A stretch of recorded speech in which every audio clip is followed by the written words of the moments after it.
भक्तों ध्यान से सुनना, 15 फरवरी की महाशिवरात्रि कोई साधारण तिथि नहीं है। यह वह रात्रि है जब स्वयं महादेव की कृपा धरती पर विशेष रूप से प्रवाहित होती है।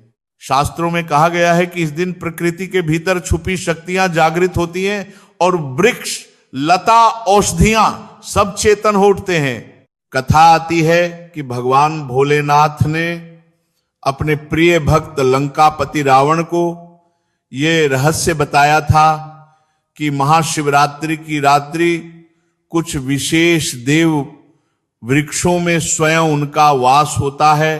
जो व्यक्ति श्रद्धा और मौन के साथ इन वृक्षों का स्पर्श करता है उसके जीवन की दरिद्रता धीरे धीरे छूटने लगती है और भाग्य में गति आती है। ये कोई तंत्र या दिखावे की क्रिया नहीं है, ये भाव और विश्वास का विषय है। महाशिवरात्रि के दिन लंबी पूजा या भारी विधि आवश्यक नहीं। यदि संभव हो तो स्नान करके मन को शांत रखकर बिना किसी को बताए इन वृक्षों के पास जाएं, उन्हें प्रणाम करें, स्पर्श करें और मन ही मन अपनी प्रार्थना कहकर लौट आएं।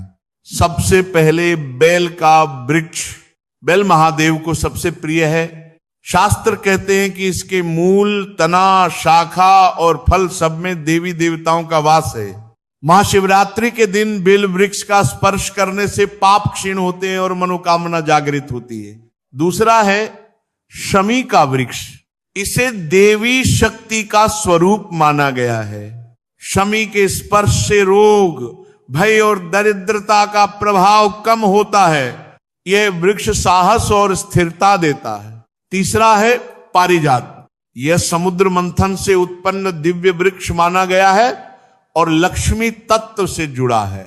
महाशिवरात्रि के दिन पारिजात का स्पर्श मानसिक थकान और भाग्य की जड़ता को हटाता है। इसके अतिरिक्त पीपल और वट वृक्ष भी इस दिन अत्यंत प्रभावी माने गए हैं। पीपल में विष्णु और शिव दोनों का तत्व माना गया है और वट वृक्ष स्थिरता, संरक्षण और पारिवारिक सुख का प्रतीक है।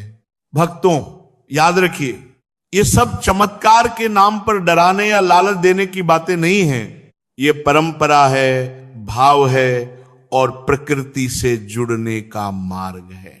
महाशिवरात्रि के दिन यदि आप श्रद्धा, मौन और विनम्रता के साथ इन देव वृक्षों का स्मरण और स्पर्श करते हैं तो जीवन की दिशा धीरे धीरे बदलने लगती है।